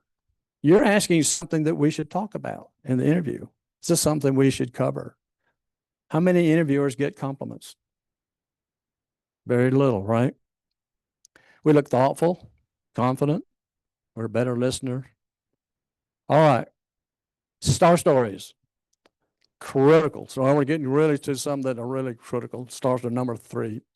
So for those of you that don't know it, most of us do situation, task, action, result. Now there's other things out there. People talk about cars and rats and I don't know what all to talk about this. And so my vote is for stars. All right. And I'll give you some reasons for it. But what is the situation and what is the task? We want to limit most of our answers to 90 seconds.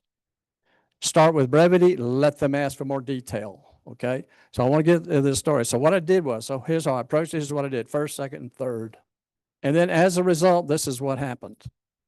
The reason I like to tell it this way rather than giving the R first is because there's always a better listening when people want to know what happened.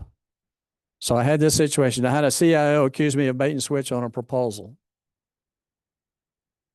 Well, don't you know the situation? Not really. You got to have my title. Give our responsibility. When I was this title, a CEO, now you know kind of where I fit in the organization. You know whether I'm leading the team, I'm a team member, I have to have some context, and your title does that. Most people leave it out. But so when I was a customer success manager, whatever the role was, I had a customer accuse me of bait and switch on a proposal. Would you like to know how, this is a real story. I mean, would you like to know how I handle that? You know what I did with it? Aren't you interested in knowing the outcome? All right. So your listening perked up, right? And so what I did was this, and I went A, B, C, D. And then I came back and said, and here was the result of it. And the result was repaired their relationship, sold them some more business, sold them that contract. What I wanted to do is say, why did you throw me under the bus? I gave you all, I could defend my stuff. I could go all the way. So look, I gave you the options. You selected this option. When you selected the option, I sent you the contract. I mean, I could have gone all that way, but in their frame of reference, how would that have worked? Wouldn't have worked at all. So I took the blame. I said, if I misled you in any way, I apologize. That was my opening statement in an email back to them. So I'll be glad to respond to you. Can we meet? And so that's kind of how I handle it. All right. One more thing about results. We underestimate the value of our accomplishments. I hear it all the time. Right. And so as a result, we completed the project on time. I said, well, what did the project do? I said, well, we improved capacity. We shortened time frame. We, whatever it was, that was the reason for the project. I said, okay. And what else did it do?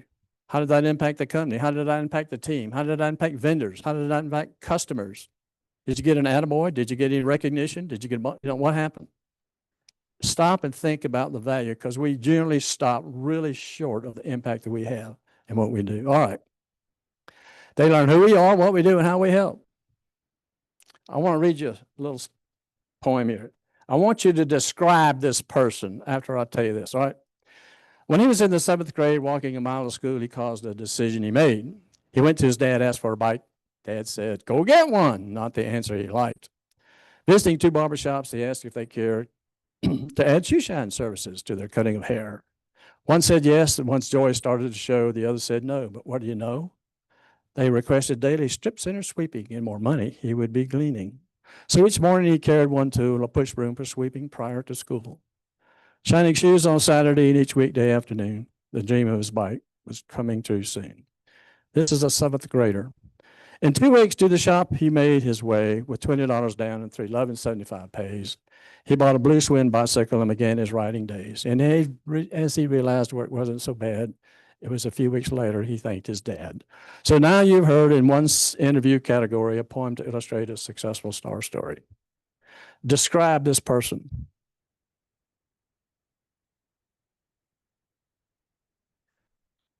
Seventh grader.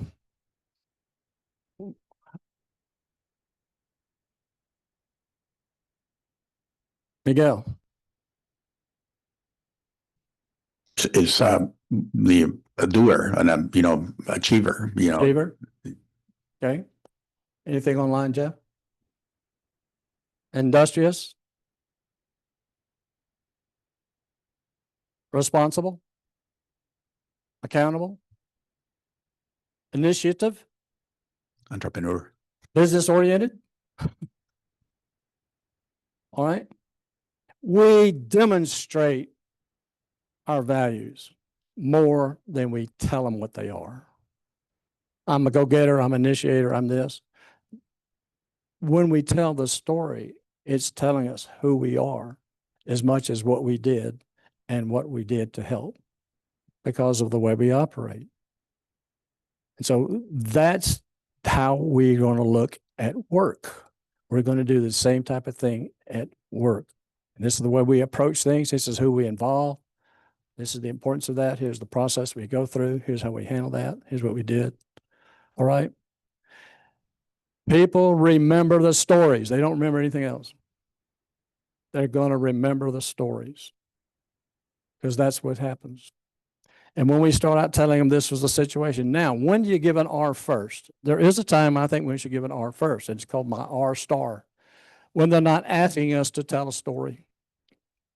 So I would say to them, they're talking about this particular time. Would you like me to hear about a time when I result? Now, if they want to hear that story, they're interested in it, now I can tell it. The reason I like telling it in the star format is because I'm very interested in knowing what happened at the end, and my listening goes up, and the rapport is built through the story, and the connection is made. And that's how powerful the star stories are. And some companies, as you well know, that's the way they interview. That's their interviewing methodology that they use. So, all right. Yes. Miguel. The last company that I worked for was Amazon, and you had an example of the leadership principles, and their interviewing process is very specific, very structured, and all the star stories that they will be asking you have to tie to one of the leadership principles. One of the leadership and of course, they will not tell you what it is, but when they're talking about, can you tell me about an experience or an event or a project, et cetera, you're going to have to sense like which of the leadership principles are, and you have to have your stories, obviously, again, match those. And it's all about that, and you cannot kind of repeat the same star stories. So you have to develop, I had close to 40 star stories when I interviewed there. Okay. Yeah. As you talk to different people, even different stories going through is going to be more beneficial than the same story to everybody. Right? Good point. Y'all remember Hilbert? He announced recently that he got the job.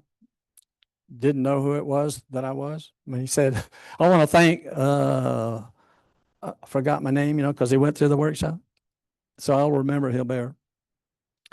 But he asked in the beginning, he said, can you tell me, what are the 3 characteristics you're looking for, the candidate? He says, they were all smiling. They were glad that I asked the question. We got into a conversation about them. In fact, it just went into a conversation, and pretty soon it was all over. They were just talking about things. And he said, that gave me a lot of confidence when they gave me that answer. So I knew what to address and do, and I, ready for that. And so, and he had a star story that could demonstrate that. Now, star stories can demonstrate 5 or 6 requirements in a job description. They're not one per requirement. It can demonstrate 5 or 6 soft skills and soft strengths. It can demonstrate several experience levels in that story, right? Powerful. All right, number one, positive attitude, energy, and enthusiasm. Did I do number two? I don't know. All right, what's number two, Jeff? Why isn't it showing up? Is it in the handout?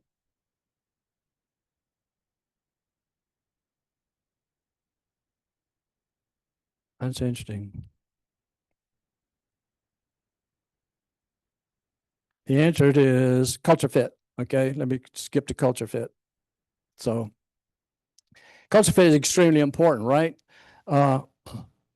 So Rudy, I don't know if y'all might remember Rudy. She said, well, I can take this job. I can do it, but it's not what I really want to do. But, I better take this job. 2 months later, she quit. Terrible place to work.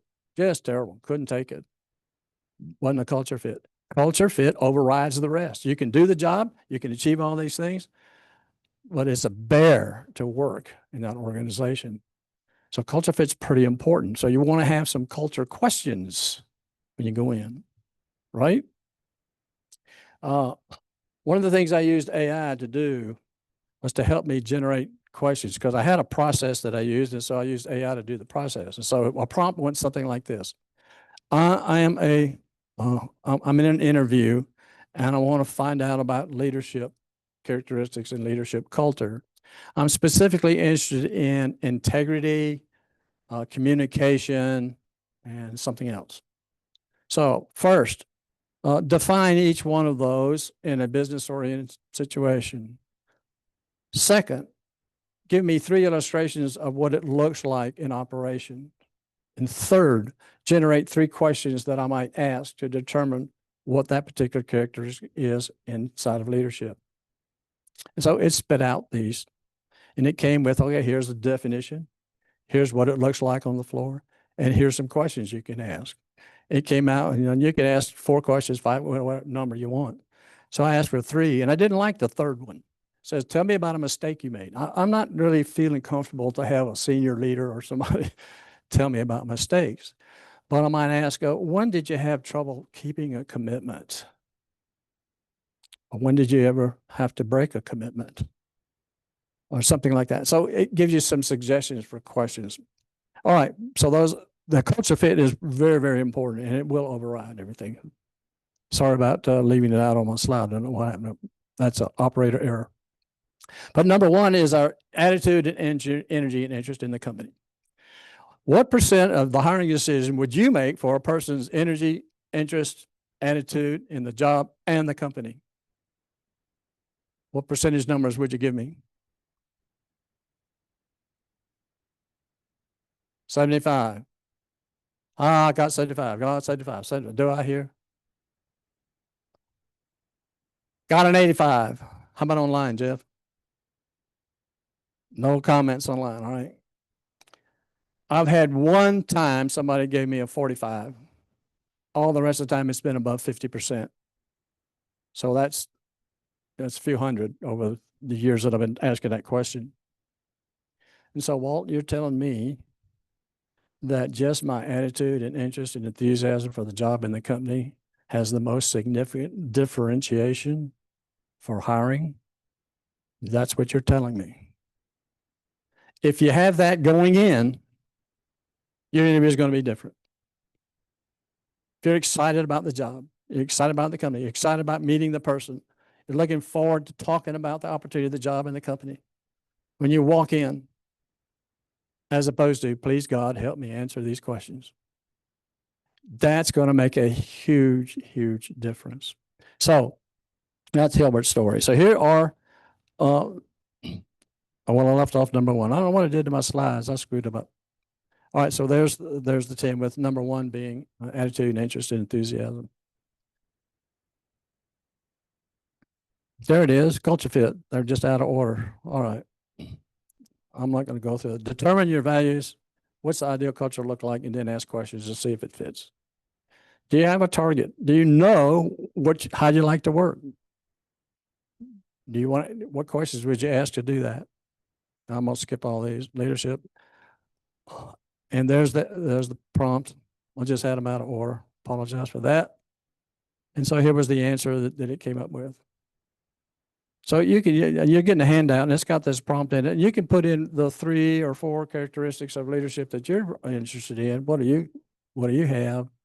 And it can come up with some suggestions. And you know, and I didn't like this making a mistake question. I felt uncomfortable about asking that. But I said, you know, how do you handle a time when we couldn't meet it? When you missed a deadline? What happened when you missed a deadline? We made a commitment to make it done. I learned very quickly when I assumed leadership positions, do not promise anything I cannot deliver myself. One of those is a raise. I don't have authority to give raises because there's 2 levels up that's got to approve it. So I can't say, oh, I'm going to give you a raise. And then they come back and say, no, turn it down. So don't make commitments that we can't keep. All right. Selling ourselves. So we're going to ask you, there's the 10. Okay. So we went through the percentage, attitude, passionate. All right. The greeting is important. What picture stands out? Most people say the baby, but everybody's smiling here. Okay.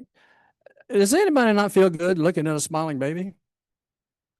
Are you upset and mad and angry when you're looking at a smiling baby? You know, it's pretty hard to do that, right? So it's pretty important for that. So, and there's Fred. He had the enthusiasm for the job. So how do we get to that stage? Well, we can't just walk in and say, okay, I'm enthusiastic, I'm excited, I'm everything like that. I have to have some preparation. I have to have some confidence. I have to practice some interviewing so I'll begin to feel confident in the interviewing. I have to look at and research, do the research and work so that I have research and I have my questions prepared. And when I have all that done, then when I get into the interview, I feel more confident, more prepared, more ready to go. Got my star stories, got everything. I'm practicing, give them. And now I can be excited. Now I can have enthusiasm and now I can have the interest. So it takes some work to get to that particular point. But like the pit crew says, practice early, practice often. Jared, who went to work for Lockheed, did 7 practice interviews with the pit crew, and he came to the workshop 3 times. I want to get the fundamentals down. Then I want to use the fundamentals at the pit crew and practice that. And that's what we encourage you to do. How many practice interviews do you need before you get confident? More than 1. All right. So there they are. We got time for the all right. Dilbert is my mentor.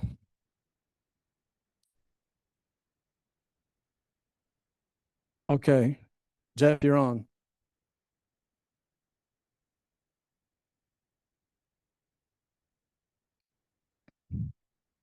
Mrs. Carruthers, welcome. I get Mark. Have a seat. Of course. I have been looking over your resume and I have to say I am very impressed. Oh, thank you. You know, actually, I think, to be honest, you wanted to be an accountant. Oh, well, that's okay. I don't intend to work very hard. Really? Absolutely. In fact, I only intend to show up when I feel like it, which is good because I have a wide variety of extremely annoying personal habits and absolutely no sense of hygiene. Oh. Then I don't feel like you're then the correct person for this position. That's okay. I quit. You can't quit. You don't work here. Like I would ever work here. Like we would ever hire you. Oh, yeah? Yeah. And even if you did work here, I would even give you the opportunity to quit because I would fire you. Well, you can't fire me because I don't work here. That's right. You don't. And I would can your ass so quick. Prove it. Okay. You've got the job. Thank you. You're welcome. And now it is my pleasure to inform you that I quit. You can't quit. I fired you. No, it's too late. I don't work here anymore. Fine, let's try this again. You've got the job and now you're fired. No, you offered me the job, but I never accepted. Look, I've already worked for you. It's very tedious. And now you want me back. I think it's a regressive career move. Okay, what can we do to get you to come work for us? A raise. A raise. $200 an hour. 200 an hour. Okay, prorated to the 10 seconds you're going to be working here, so 12 cents. And this time I promise I won't quit. You promise you won't quit. You promise you'll let me fire you. If you still want to. Well, I'm sure I'm going to want to. So we have a deal? Not yet. I've already been an accountant here. I feel like I've outgrown the position. I want something higher. How about junior vice president? Junior vice president. $200 an hour or 12 cents, whichever comes first. And you promise not to quit before I have the opportunity to fire you. That's correct. Great. We've got the job. I accept. Right. You're fired. Oh, you can't fire me. I'm junior vice president. I'm your boss. That doesn't make sense. And your boss, I regret that I have to fire you. Why are you firing me?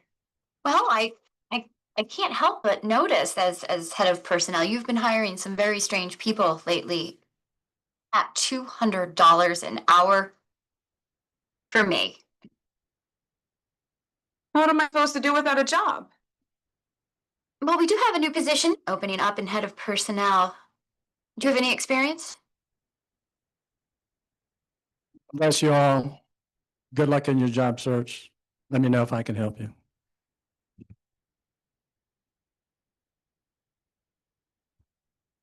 Thank you very much, Walt. All right, share a few slides and we'll get out of here. Let's see here. Popped up here. Okay, next week, next Friday, Mike Chapman will be with us to talk about health insurance for job seekers. He usually likes to wait until November, December, because that's when he can actually make changes. But he says there's some things that people need to be aware of if you're on COBRA or the Affordable Health Care Act. And he wants to get the information out before then. So he will be with us next Friday. You're welcome to join us then. Let's see. He's also planning to join us for lunch today. Oh, okay. So you'll see Mike today. This video will get uploaded to the Career USA YouTube channel. Click on playlist when you go there, and then down in the lower left-hand corner, which says view full playlist, you want to click on that because that'll bring up a list of all the dates and topics, and you can go back and watch any video at your convenience. If you haven't subscribed to our channel, subscribe to it, and that way every time we post a video, you'll be aware. We've got like 690 videos the last time I looked on the YouTube channel, so you're welcome to join us. Nick, excuse me? Career USA. Next Tuesday, for LinkedIn Tuesdays, Terry Sullivan will be with us to talk about how to tell your key contacts and prospects who you are, what you do, and how you can help. This will be on Zoom. It will not be recorded. Terry does not allow his presentation to be recorded. So if you want to watch it, you will need to watch it live. Next Wednesday, the practice interview team will be meeting online only. So you'll be able to watch one of multiple interviews, whichever one you'd like to watch. Come join us from 1 to 3 o'clock on Zoom next Wednesday. And then next Friday, health insurance for job seekers with Mike Chapman. Coming up on the 8th, August, boy, it's hard to believe it's almost August. August 1st, we'll have open forum. We'll talk about whatever it is you want to talk about. And on the 8th, we'll talk about the truth about cover letters. What you don't know can hurt you, and what you do know can help you with Paulette Asanoff. And I think this is a new presentation, right? She's putting it together. She's been working for a couple months, so this will be something new that she's putting together for us. All right, today we're going to go to Jason's Deli, northeast corner of Parker and Preston. How many people think they're going to go? So we know how many seats. 1, 2, 3, 4, 5, 6, 7, 8, 9, 10. Make it around 10. Okay. So for everybody else, thank you very much for joining us. And have a great weekend. And we hope to see you next week. Thank Thanks, you. Jeff and Walt.